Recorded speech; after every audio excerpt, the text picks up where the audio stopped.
وبركاته কেমন আছেন আপনারা সবাই? একদম জিজ্ঞাসা করছে যে আমি কেমন আছি। আলহামদুলিল্লাহ, আল্লাহ পাক আপনাদের দোয়ায় আমাকে খুব ভালো রাখছে। আলহামদুলিল্লাহ الذي جعل الشمس والقمر بحسبان والنجم والشجر يسجدان وفضل سماء على سماء كما فضل مكانا على مكان وإنسانا على إنسان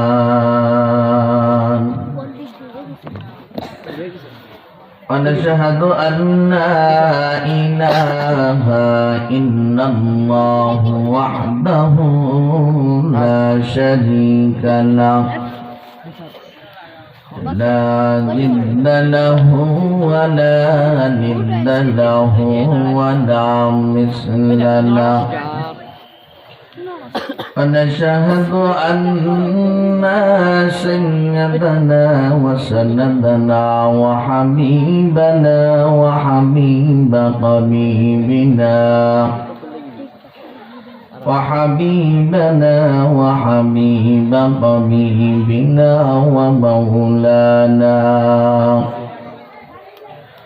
ومولانا محمدا عبده ورسوله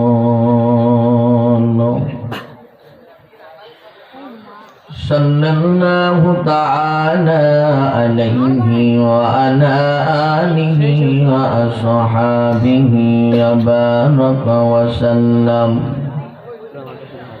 وبارك وسلم تسليما كثيرا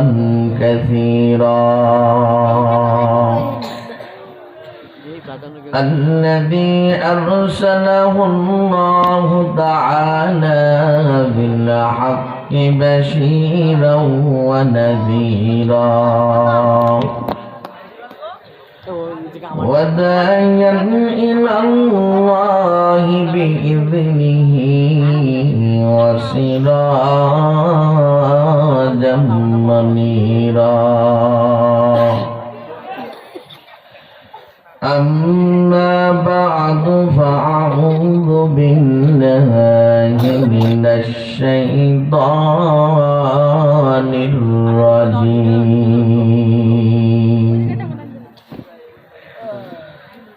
بسم الله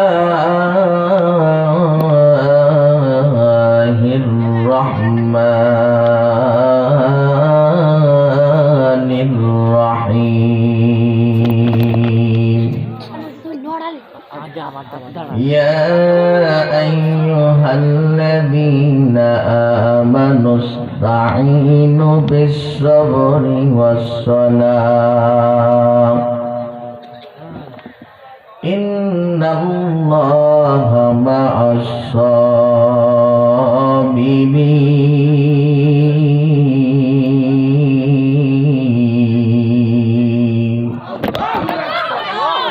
وقال النبي صلى الله عليه وسلم تركت فيكم أمرين لن تضلوا ما تمسكتم بهما كتاب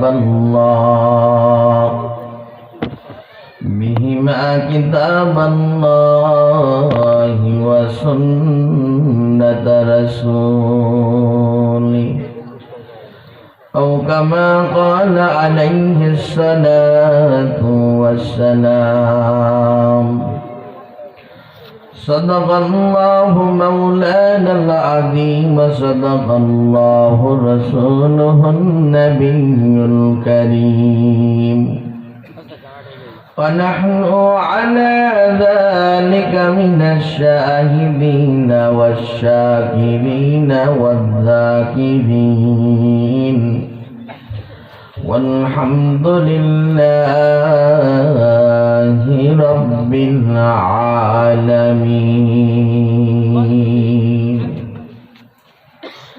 জবান খুলে মহব্বতের সাথে দরুদ শরীফ পাঠ করি। আল্লাহ রাব্বুল আলামিন আমাদের উপর 10 গুণ রহমত বৃদ্ধি করে দিন।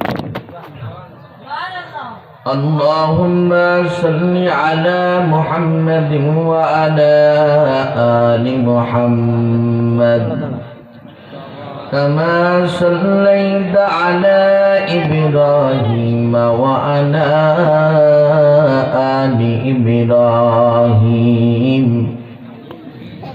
إنك حميد مجيد اللهم بارك على محمد وعلى آل محمد كما باركت على إبراهيم وعلى آل إبراهيم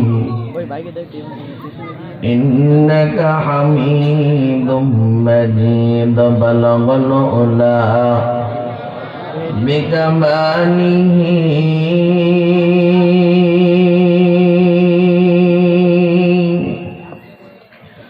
كشف الضجى بجماله حسنت جميع خصاله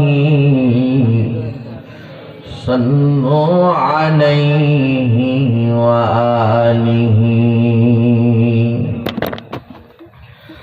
أنا يا ساكن القصر المعلى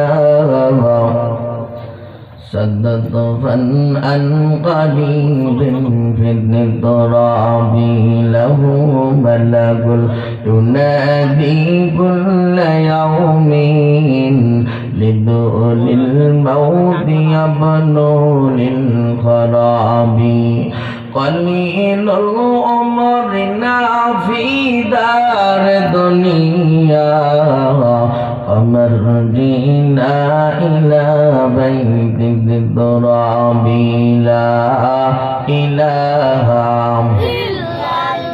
জবান খুলে মহব্বতের সাথে সবাই জিকির করি লা ইলাহা ইল্লাল্লাহ লা ইলাহা ইল্লাল্লাহ লা ইলাহা ইল্লাল্লাহ লা ইলাহা ইল্লাল্লাহ লা ইলাহা ইল্লাল্লাহ لا إله إلا الله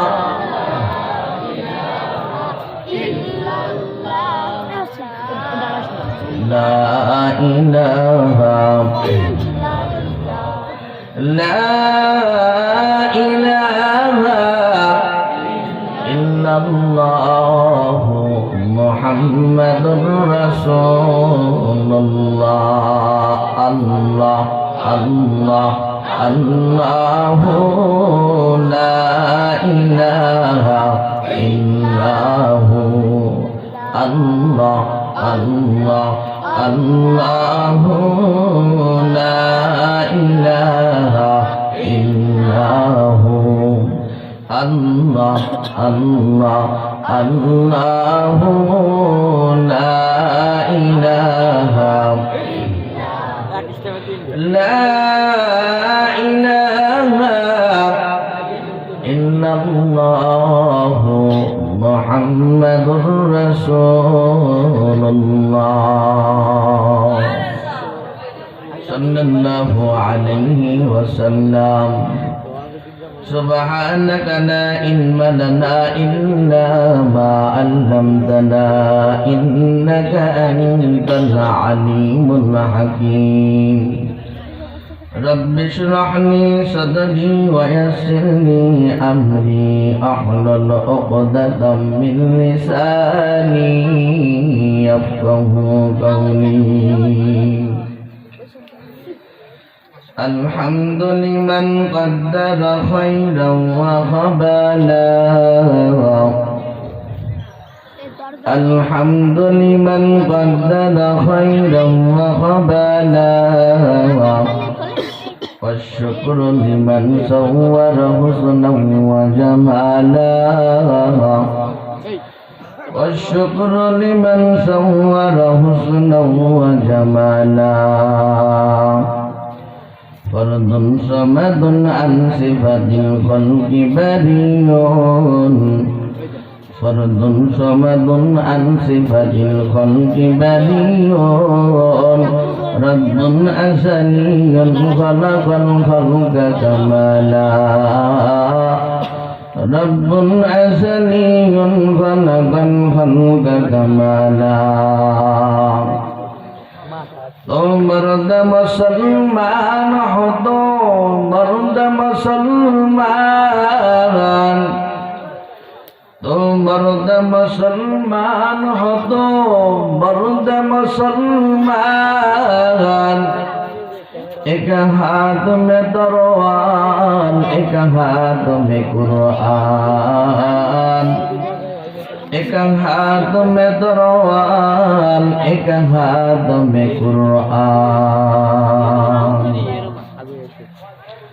আলহামদুলিল্লাহ ঐতিহ্যবাহী নগরকান্দি চতুর্থ পল্লী কবরস্থান কওমি মাদ্রাসা ও এতিমখানার উদ্যোগে 26তম বার্ষিক ওয়াজ মাহফিলের সম্মানিত সভাপতি সাহেব জনাব আলহাজ হযরত মাওলানা হাফেজ মোহাম্মদ আব্দুল্লাহ সাহেব মুহতামিম কাসনার দারিয়ালা বরকাতুল উলুম মাদ্রাসা ও মুআসসিসাত গওহরডাঙ্গা বোর্ড বারাকাল্লাহু ফি হায়াতি আল্লাহ পাক সভাপতি সাহেবকে সুস্থতার সাথে দীর্ঘ নেক হায়াত দান করুক, সকলে আমিন।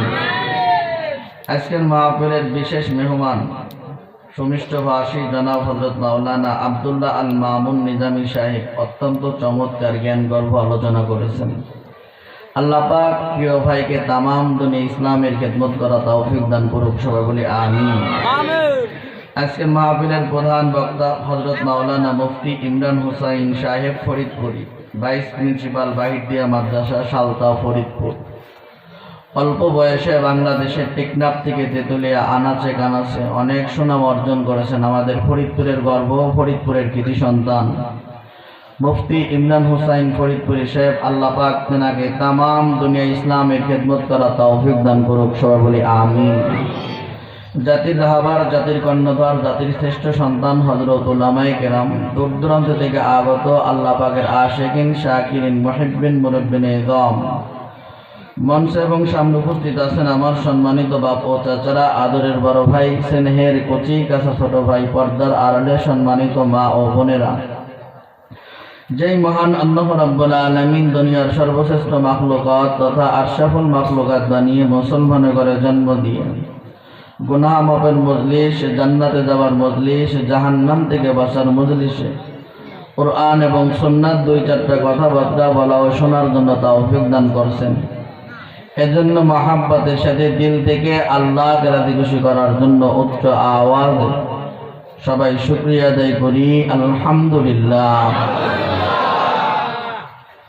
অত্র এলাকার ভিতরে যুব সমাজ মাহফিল কর্তৃপক্ষ, মাদ্রাসার ম্যানেজিং কমিটি যারা দায়িত্ব আছেন, মাহফিলের আয়োজন করেছেন উদ্দেশ্য একটাই, আল্লাহ ভোলা মানুষগুলো যেন আল্লাহর পথে আসে, ঠিক কিনা বলেন? নবী ভোলা মানুষগুলো যেন নবীর পথে আসে, জাহান্নামী মানুষগুলো যেন জান্নাতের পথে আসে, ঠিক কিনা বলেন? যে নামাজ পড়ে না সে যেন নামাজ পড়ে, যে পর্দা করে না সে যেন পর্দা করে। সর্বমোট কথা, মানুষ যেন দুনিয়া থেকে জান্নাতি হয়ে যায়, আল্লাহর ওলি হয়ে যায়। এই জন্যই আজকের মাহফিল দেওয়া, ঠিক কিনা বলেন?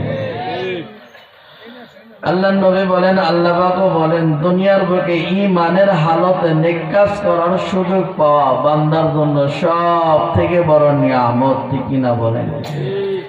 ঈমানের হালতে নেক কাজ করার সুযোগ পাওয়া বান্দার জন্য সব থেকে বড় নিয়ামত।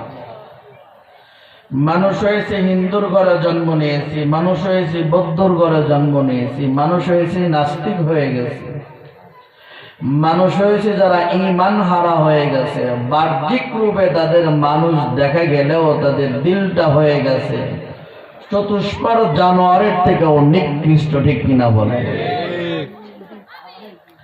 বাহ্যিক রূপে তাদের মানুষ দেখা গেলেও দিলটা আর মানুষের মতো নাই, ঠিক কিনা বলে?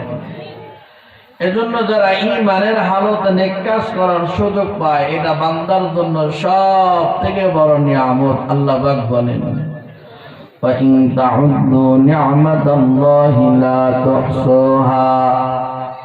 এত বড় নিয়ামত বান্দার জীবন চলে যাবে, ঈমানের হালতে নেক কাজ করার সুযোগ পাবে, এই নিয়ামতের গণনা আদায় করে শেষ করা যাবে না, ঠিক কিনা বলে? কুরআনের ভিতরে আল্লাহ রাব্বুল আলামিন 30টা পারা 114টা সূরা নাযিল করেছেন। তার ভিতরে 2 নম্বর সূরা সূরাতুল বাকারার 153 নম্বর আয়াত আমি আপনাদের মাঝে তেলাওয়াত করেছি। আল্লাহ পাক আয়াতের ভিতর বলতেছেন, ইয়া আইয়ুহাল্লাযীনা আমানুস্তাঈনু বিস-সাবরি ওয়াস-সালাহ ইন্নাল্লাহা মা'আস-সাবিরিন।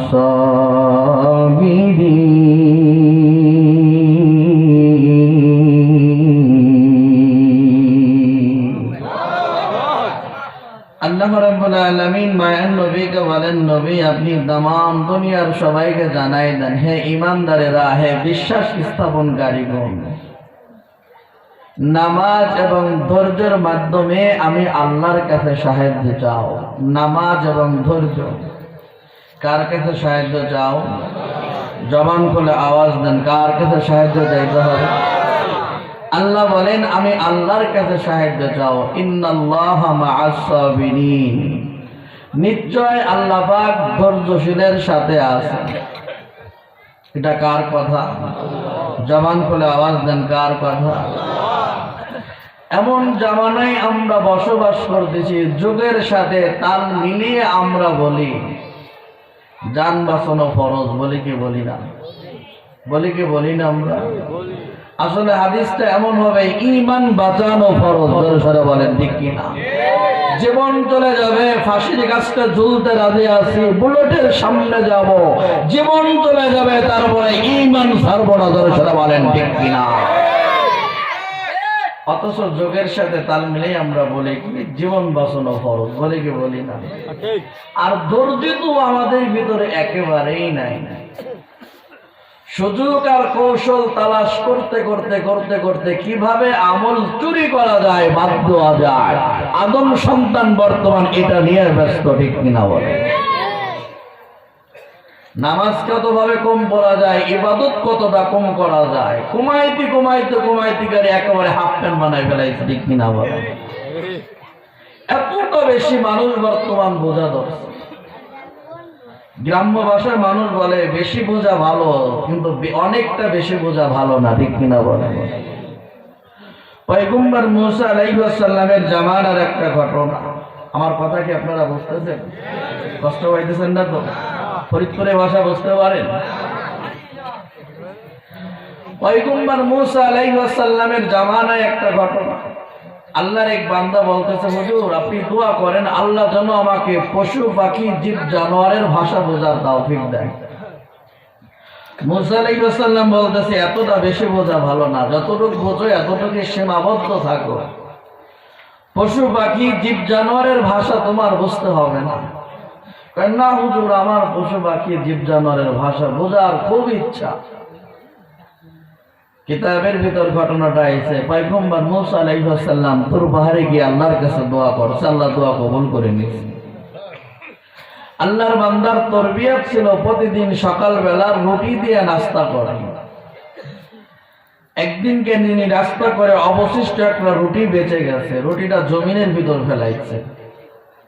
ফেলানোর পরে একটা মোরগ এসে রুটিটা নিয়ে লাফ দিয়ে গাছের ডালে বসে খাইতেছে। কুকুর নিচ থেকে ডেকে বলতেছে, মোরগ ভাই এ কেমন বিচার তোমার? একই মালিকের আমরা, একটা রুটি দুইজন ভাগ করে খাই, আমাকে অর্ধেক দাও আর তুমি অর্ধেক দাও। মোরগ বলতেছে কুকুর ভাই একটা রুটি দুইজনে ভাগ করে খেলে আমাদের পেট ভরবে না, ধৈর্য ধারণ করো, আগামীকাল এই বাড়ির মালিকের গরু মারা যাবে, গরু মারা গেলে গরু ফেলাই দেবে, পেট ভরে পরাণ ভরে তুমি গরুর গোশত খেয়ে নিবা। এদিকে মালিক তো দোয়া করছে মুসা আলাইহিস সালামকে দিয়ে যেন পশু পাখির ভাষা বুঝতে পারে। তিনি সাথে সাথে চিন্তা করতেছে গরুটা বিক্রি করে ফেলবো, যাতে গরু অন্যের পালে গিয়ে মারা যায়, আমার জন্য ক্ষতি না হয়, ঠিক কিনা বলেন? তিনি গরু বিক্রি করে দিচ্ছেন। বিক্রি করে দিয়ে যার কাছে বিক্রি করছে খবর নিতেছে গরু কি আসলে মরছে নাকি, দেখে গরু মরে গেছে। গরু মারা যাওয়ার পর মা আনন্দের ভিতরে আছে, ক্ষতি হয়েছে আমার তো হয় নাই, অপর ভাই হয়েছে, ঠিক কিনা বলেন? পর্যায়ক্রমে দ্বিতীয় দিন আবার ঠিক একই রকম ভাবে নাস্তা করে একটা অবশিষ্ট রুটি জমিনের ভিতর ফেলাইছে। একই রকম ভাবে মোরগ রুটি নিয়ে গাছের ডালে বসে খাইতেছে। কুকুর নিচ থেকে বলতেছে মোরগ ভাই এ কেমন বিচার তোমার, আমাকে অর্ধেক দাও আর তুমি অর্ধেক খাও। মোরগ বলতেছে কুকুর ভাই দুইজনে ভাগ করে খেলে আমাদের পেট ভরবে না, ধৈর্য ধারণ করো, আগামীকাল এই বাড়ির মালিকের উট মারা যাবে, উট মারা যাওয়ার পরে উট ফেলাই দিবে, তুমি পেট ভরে গোশত খেয়ে নিবা, কোনো বাধা নাই তোমার। এই বলার পরে কুকুর ধৈর্য ধারণ করে আছে, উট মারা যাবে, মালিক তো বুঝে গেছে তার উটটা মারা যাবে, তিনিও উট বাজারে নিয়ে বিক্রি করে দিয়েছেন।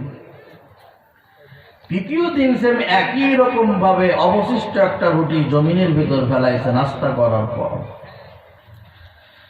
জমিনের ভিতর ফেলার পর মোরগটা লাফ দিয়ে এসে রুটিটা নিয়ে গাছের ডালে বসে খায়। কুকুর তো আর গাছে উঠতে পারে না, ঠিক কিনা বলেন? কুকুর নিচ থেকে ডেকে বলতেছেন মোরগ ভাই এ কেমন বিচার তোমার, প্রথম দিন বললা বাড়ির মালিকের গরু মারা যাবে, গরু তো আর মরল না, মালিকে বিক্রি করে দিল।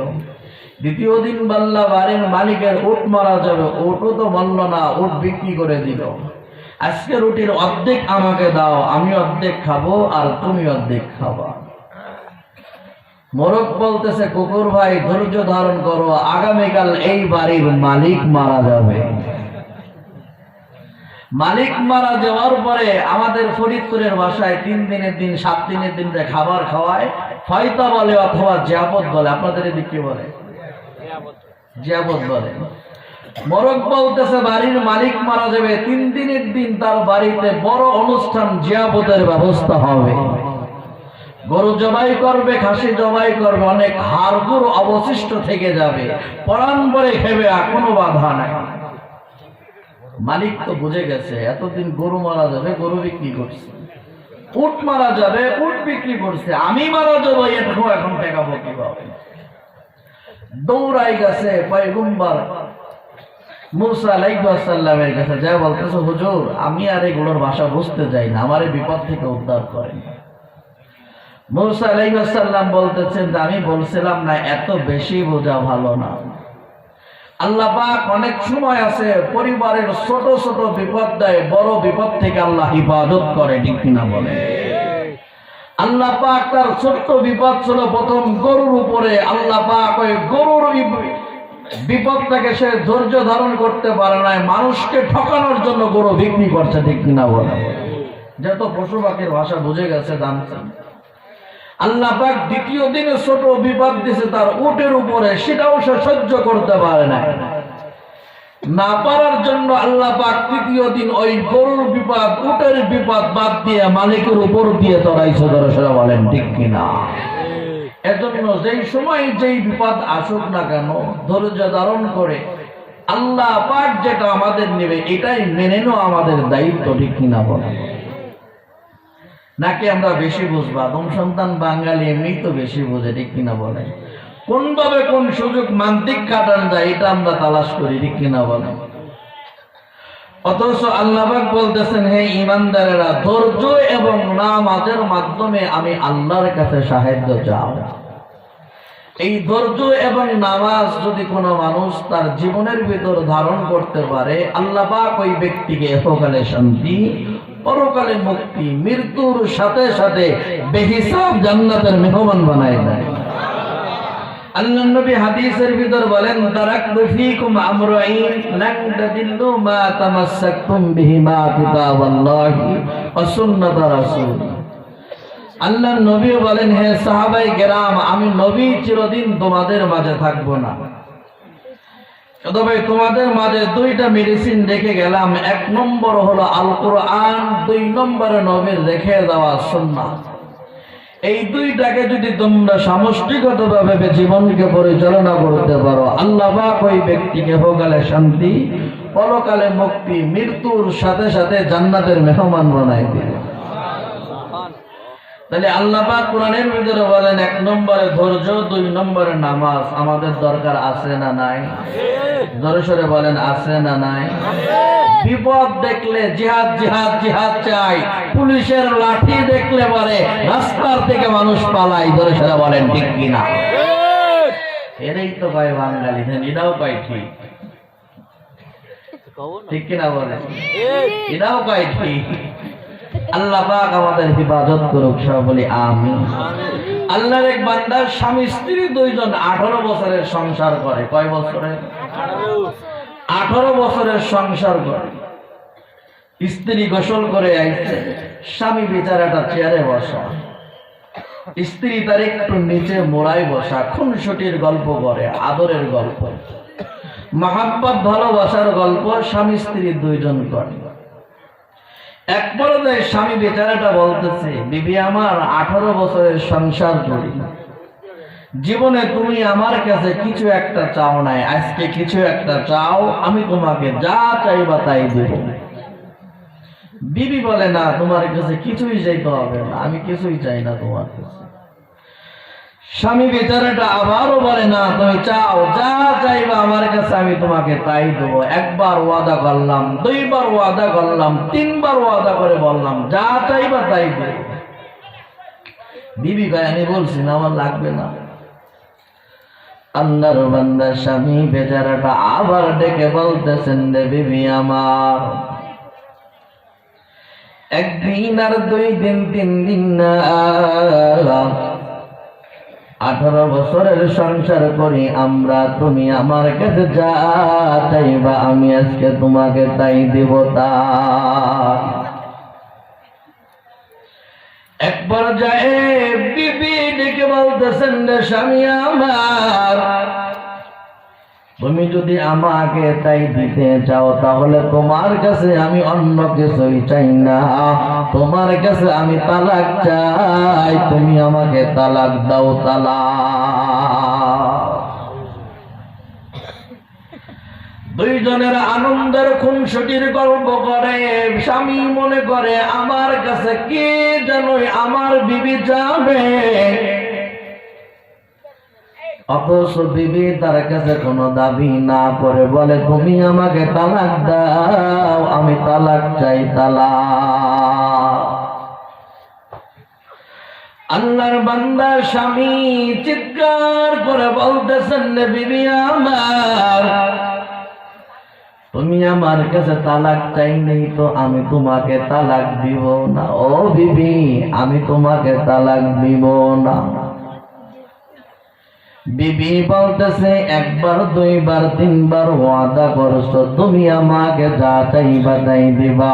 ও স্বামী আমার, আমি তোমার কাছে অন্য কিছুই চাই না, আমি তালাক চাই, তুমি আমাকে তালাক দাও, তালাক।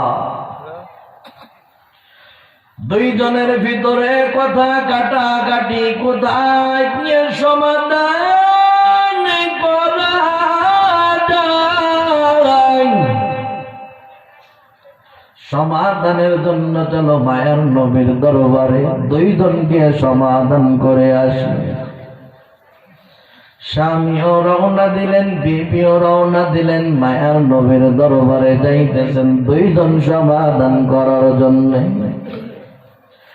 রাস্তার ভিতরে যাবার পর স্বামী বিচারাটা হঠাৎ করে গর্তের ভিতর পাটা আটকিয়া যায়। গর্তের ভিতরে পা আটকে গিয়ে স্বামীর পাটা আর আস্ত নাই, ভেঙ্গে চূর্ণ বিচূর্ণ হয়ে গেছে। চিৎকার দিয়ে বলেন যে বিবি আমার, আমি এই মুহূর্তে আর হাঁটতে পারবো না, তুমি আমাকে ভালো করিয়া ধরিয়া নাও। বিবি সাহেবা দৌড়ায় স্বামীর হাতটা ধরে বলতেছেন রে ও আমার আদরের স্বামী আমার, চলো বাড়ির ভিতরে চলো, নবীর দরবারে আর যাব না। আমি তোমার কাছে তালাক চাইছিলাম, এই মুহূর্তে তালাক আমি উদ্ধ করে নিলাম। আমি তোমার কাছে আর এই মুহূর্তে তালাক চাই না, তালাক। সাথে সাথে স্বামীর ভিতরে কৌতূহল জাগলো। স্বামী বলতেছেন রে বিবি আমার, একটু আগে তুমি তালাক চাইলা, এত সুন্দর আনন্দের মুহূর্তে খুনসুটির গল্প বলতেছিলাম, কত ভালোবাসার রোমান্টিকতার গল্প বলতেছি, আর তুমি ওই সময় তালাক নিয়ে ভালো মুহূর্ত খারাপ করে দিলা।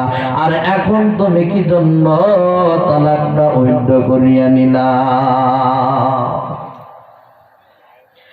বিবি সাহেবা কান্না করে বলতেছেন রে স্বামী আমার, একদিন আর 2 দিন না, 18 বছরের আমাদের সংসার।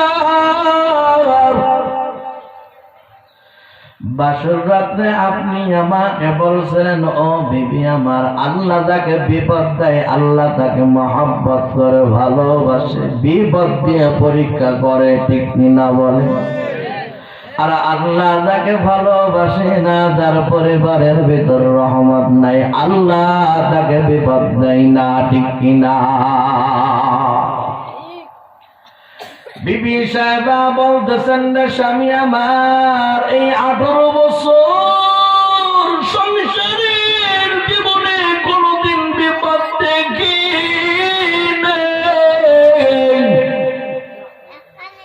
এই জন্য আমার দিল বলতেছে আপনার মনে হয় আল্লাহর রহমত নাই, আপনার পরিবারের মধ্যে মনে হয় আল্লাহর রহমত নাই।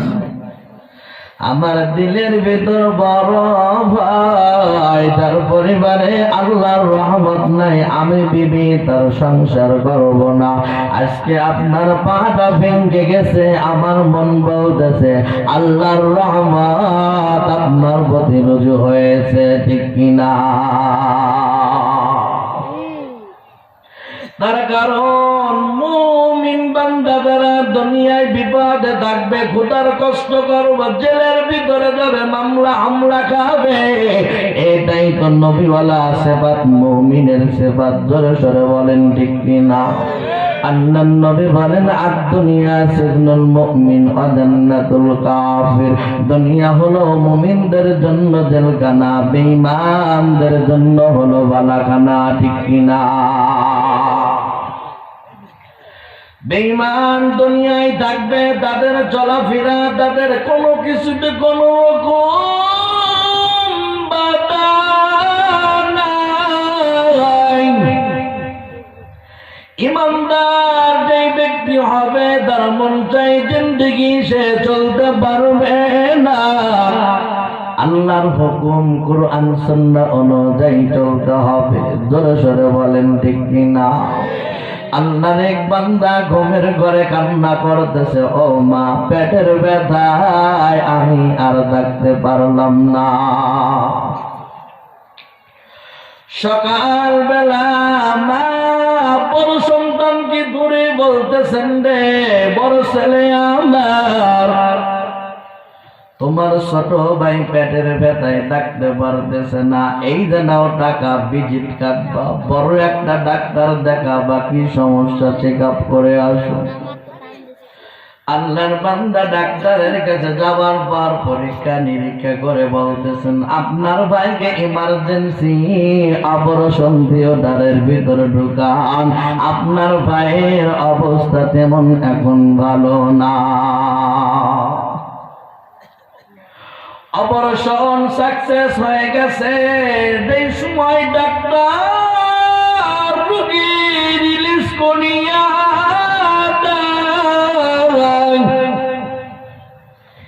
একই অপারেশনের রোগী একই জায়গায় আছে, পাশাপাশি দুইটা রোগী, পাশাপাশি দুইটা বেড। অপর একটা রোগীকে ডাক্তার বলে দিতেছে বাড়ির ভিতরে যান, আপনার জন্য কোনো থিওরি নাই, বাড়িতে চলে যাবেন, যা মন চাই খাবেন, কোনো বাধা নাই, ইচ্ছা মতন চলবেন, যা খাইতে চাই তাই খাওয়াবেন, গার্জিয়ানদের বলে কি বলে না। অপর রোগীকে ডাক্তার বলতেছে আমার থিওরি অনুযায়ী কমাস কম 15 দিন পর্যন্ত চলতে হবে, আপনার ভাই 1 সপ্তাহ পর্যন্ত বেড রেস্টের ভিতরে থাকতে হবে, তরল জাতীয় খাবার খাইতে হবে, টক জাতীয় খাবার যেন আপনার ভাই না খায়, শুকনা জাতীয় খাবার যেন আপনার ভাই না খায়। এই থিওরি অনুযায়ী চলবে আর নিয়ম অনুযায়ী ওষুধ সেবন করবে। আল্লাহর বান্দা বাড়িতে গেছেন, 2-3 দিন পর ভিতরে আর দিনই নাই, বাড়ির আঙ্গিনায় তেঁতুল গাছে তেঁতুল ধরে, সন্তান তেঁতুল বাড়িয়া বাড়িয়া যায়। মা বাড়িতে আমের আচার রাখছে, জলপাইয়ের আচার রাখছে, তেঁতুলের আচার রাখছে, সন্তান পলাই পলাই ওইখান থেকে আচার খায়, ছাদের উপরে ভলিবল খেলে, র্যাকেট খেলার ব্যবস্থা করে। 15 দিনের থিওরি অনুযায়ী চলতে বলছে, আল্লাহর বান্দা চলে নাই। 7 দিন না যাইতেই অপরশের জায়গা পছন্দ ধরিয়া যায়। বড় ভাই আবার ছোট ভাইকে নিয়ে ডাক্তারের কাছে যায়। ডাক্তারকে দিয়ে বলতেছেন, ও ডাক্তার আপনার অপারেশনের ভিতর সমস্যা, আমার ভাইকে আপনি কিভাবে অপারেশন করছেন? আমার ভাইয়ের অপারেশনের জায়গায় পছন্দ ধরে গেছে। আসলে কি অপারেশনের সমস্যা নাকি থিওরি মানার ভিতরে সমস্যা? জবান করে আওয়াজ দেন, আর একটু জোরে আওয়াজ দেন, কিসের ভিতরে সমস্যা? ডাক্তার ডেকে বলেন, রে ভাই আমি তো অপারেশন ঠিকই করছি, আমার মনে হয় আপনার ভাই আমার কথা শুনে নাই, ঠিক কিনা? বড় ভাই রাগান্বিত হয়ে বলে, ও ডাক্তার একই রোগী একই জায়গায়, কেমন বিচার আপনার? আমার সামনেই তো আপনি অপর রোগীকে বলেছেন বাড়ির ভিতরে চলে যাবে, যা খাবে কোনো বাধা নাই, রোগীর গার্জিয়ানদের বলছেন যা রোগী বলবেন তাই শুনবেন, যা খাইতে যাবেন তাই খাবেন, কোনো বাধা নাই। কিন্তু আমার ভাইয়ের বেলায় এতটা বাধা বিঘ্ন কেন, ঠিক কিনা? ডাক্তার বলতেছেন, ও ভাই অপর রোগীকে অপারেশন করে আমি বুঝতে পেরেছি আল্লাহর বান্দার কিডনি গুলো ভালো নাই, বাল্ব গুলো নষ্ট হয়ে গেছে, মাইটে কলিজা পর্যন্ত পছন্দ ধরে গেছে, বাঁচার আর কোনো আশঙ্কা নাই। এই জন্য আমি বলেছি বাড়ির ভিতরে নিয়ে যান, যা মন চাই খাবে, তার জন্য কোনো বাধা নাই। আপনার ভাইকে অপারেশন করে বুঝতে পারলাম আল্লাহ যদি আপনার ভাইকে হায়াত দেয়, আপনার ভাই অনেক দিন বেঁচে থাকবে, আল্লাহ যদি বাঁচায়। কিন্তু আমার 15 দিনের থিওরি অনুযায়ী যদি চলে, আপনার ভাই পরিপূর্ণ সুস্থ হয়ে যাবে। ওরে মুসলমান নবীর উম্মতের দল, আজকে দেখা যাইতেছে থিওরি অনুযায়ী যদি আমরা চলি তাহলে সুন্নাত পালন করতে হবে। আজকে যদি থিওরি অনুযায়ী চলি, নামাজ আমাদের সঠিকভাবে চলতে হবে, মন চাই জিন্দেগি আমরা চলতে পারবো না। ওরে মোল্লার হাটে এলাকার মুসলমান, ও পর্দার আড়ালের মা, কলিজার টুকরা টুকরা যুবক ভাই, অবৃদ্ধ বাবাজির দল, আজকে কাফের বেঈমান যারা থাকবে এই দুনিয়াতে ওই রকম যেই রোগীর বাঁচার কোনো আশঙ্কা নাই, যেমন চাই তার করবে কোনো বাধা নাই। আর ইমানদার যারা কোরআন সুন্নাহ অনুযায়ী থিওরি অনুযায়ী চলবে, মৃত্যু দেরি আছে, জান্নাতে যাইতে তাদের দেরি নাই, ঠিক কিনা? আল্লাহ পাক এজন্যই বলেন, ইয়া আইয়ুহাল্লাযীনা আমানুস্তাঈনু বিস-সাবরি ওয়াস-সালাহ ইন্নাল্লাহা মা'আস-সাবিরিন।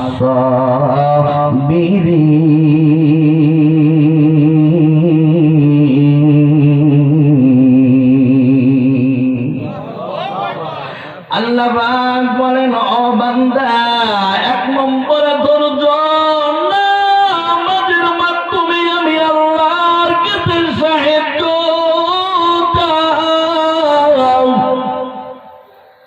নামাজ এবং ধৈর্যের মাধ্যমে সাহায্য চাইতে দেরি আছে, আমি আল্লাহর দিতে দেরি নাই। বান্দা পাহাড় সম পরিমাণ বিপদ নিয়েও যদি আল্লাহর কাছে যাও, বান্দা নাই নামাজের ভিতরে বসে চাইবা আল্লাহ তোমাকে দিবে, চোখের পানি ফেলাই বান্দা চাইবা আল্লাহ তোমাকে দিবে, ধৈর্য ধারণ করে বান্দা আল্লাহ তোমাকে দিবে। বান্দা পাহাড় সমান গুনাহ নিয়েও যদি চোখের পানি ফেলাই কান্না করিয়ে দাও, ওই চোখের পানি নাকের ঢোকার আসার আগে আমার আল্লাহ ওই ব্যক্তির জীবনের সমস্ত গুনাহগুলো মাফ করিয়ে দেয়। हकीकत से तो दुनिया बेखबर है, दुनिया की नुमाइश पर नजर है। नमी गोयम के आज दुनिया जुदाबाश, बहर कारे के बाशी बा खुदाबाश। তাহলে নামাজ এবং ধৈর্যের মাধ্যমে কার কাছে সাহায্য চাব? জবান খুলে আওয়াজ দাও, আর একটু জোরে আওয়াজ দাও, ওই আল্লাহর নামটা উচ্চারণ করে বলি আল্লাহু আকবার। আর একটু জোরে চিৎকার দিয়ে আওয়াজ দিয়ে বলি আল্লাহু আকবার। বান্দা নামাজের মাধ্যমে আমার আল্লাহ বান্দার সগীরা গুনাহগুলো মাফ করিয়ে দেয়। কি গুনাহ? জবান খুলে আওয়াজ দাও। বান্দা নামাজের মাধ্যমে আমার আল্লাহ বান্দার সগীরা গুনাহ মাফ করিয়া দেয়। বান্দা ফরজ নামাজ পড়ে যদি সালাম ফিরায় তিনবার বলবে আস্তাগফিরুল্লাহ, আস্তাগফিরুল্লাহ, আস্তাগফিরুল্লাহ। তিনবার যদি কোনো বান্দা উচ্চারণ করতে পারে, মায়ার নবী বলেন ওই ব্যক্তি পাহাড় সম পরিমাণ যদি গুনার কাজ করে, নামাজের মাধ্যমে আল্লাহ সগীরা গুনাহগুলো মাফ করিয়ে দেয়। তিনবার আস্তাগফিরুল্লাহ বলার বিনিময়ে আমার আল্লাহ ওই ব্যক্তির জীবনের সমস্ত গুনাহগুলো মাফ করিয়ে দেয়।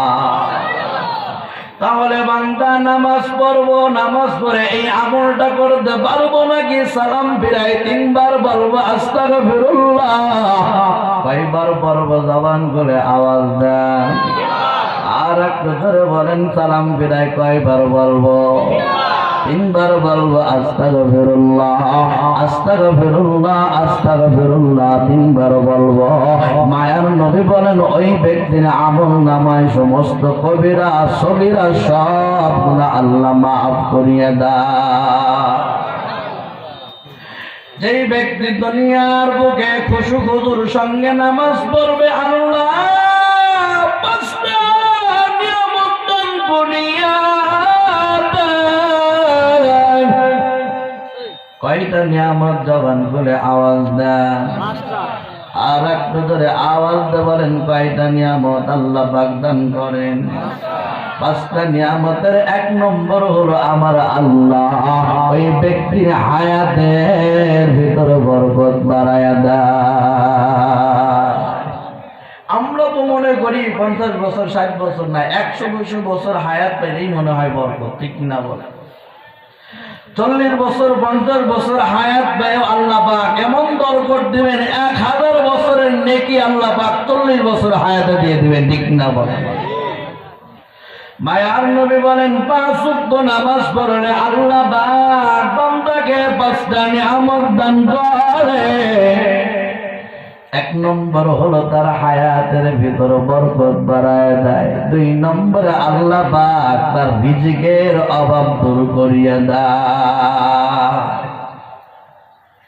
1 নম্বর হায়াতের ভিতর বরকত, 2 নম্বর হলো রিজিকের অভাব আল্লাহ পাক দূর করিয়ে দেয়। 3 নম্বর হলো কবরের আযাব আল্লাহ পাক বেহিসাব মাফ করিয়ে দেয়। 4 নম্বরে আল্লাহ পাক ফুলসুরতের রাস্তা বিদ্যুতের গতিতে পার করিয়ে দেয়। 5 নম্বরে আমার আল্লাহ ওই ব্যক্তির নেক আমল ডান হাতের ভিতরে দেয়। আর যদি বান্দা জাহান্নামে হয় তার নেক আমল বাম হাতের ভিতরে আসবে। ওরে মোল্লার হাটি এলাকার মুসলমান, ও পর্দার আড়ালের মা, ও কলিজার টুকরা যুবক ভাই, ও বৃদ্ধ বাবাজির দলমাইকের আওয়াজ যত দূর যায় ভালো করিয়া শুনিয়া না। মায়ার নবী বলেন বাম হাতের ভিতরে নেক আমল দিয়ে আল্লাহ ক্ষান্ত হবে না। বান্দার বুকের ভেতর দিয়ে ছিদ্র করিয়া পিঠের ভেতর দিয়ে হাতটা বের করে দিবেন। তারপরে বান্দার হাতের ভেতর নেক আমল দেওয়া হবে। বান্দা আল্লাহ পাককে আরজ করে বলবে, ও আল্লাহ নেক আমল তো দেখতে পারি না। আল্লাহ পাক ফেরেশতাকে ডেকে বলবেন, ফেরেশতা আমার বান্দার বডিটা সুন্দর করিয়া মজবুত করিয়া ধরিয়া না। আর ফেরেশতাকে আল্লাহ পাক বলবেন, ওর মাথাটা পিছনের দিকে ঘুরিয়ে দাও। টাস টাস করিয়া আল্লাহর বান্দার সমস্ত রগগুলো ছিঁড়িয়া যাবে। ওইভাবে বান্দার নেক আমল বাম হাতের ভিতরে আসবে। আর যদি আল্লাহর বান্দা জান্নাতি হয়, আমার আল্লাহ পাক তার নেক আমল ডান হাতের ভিতরে দিবেন। হাশরের ময়দানে ওই ব্যক্তিকে বেহিসাব জান্নাতের মেহমান বানায়া দা। কথা হলো এটা যে ইমানে আজকে আমাদের আজানের পর মসজিদে নিতে পারি না, ওই ইমানে 3 হাত কবরের ভেতর থেকে কিভাবে জান্নাতে নিবে? জোরে সরে বলেন ঠিক কিনা? এই বার্তার গুলোই আবার পোস্ট করে ফেসবুকের ভিতরে। মদিনায় যাওয়ার ইচ্ছা আছে, তুমি আজান হলে মসজিদে যাইতে পারো না। ফেসবুকে মানুষকে জানাও আসলে তোমার যাওয়ার ইচ্ছা নাই। এই সব হলো বাটপারি আর বান্দামি ছাড়া কিছুই না। ঠিক কিনা? আজান শুনে আসন যারা বিছানা,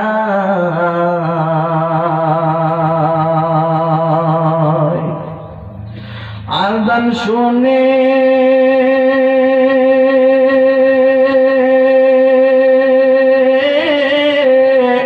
আসেন যারা বিছানা, তাদের জন্যে কান্দেন নবী মদিনায়, তাদের জন্য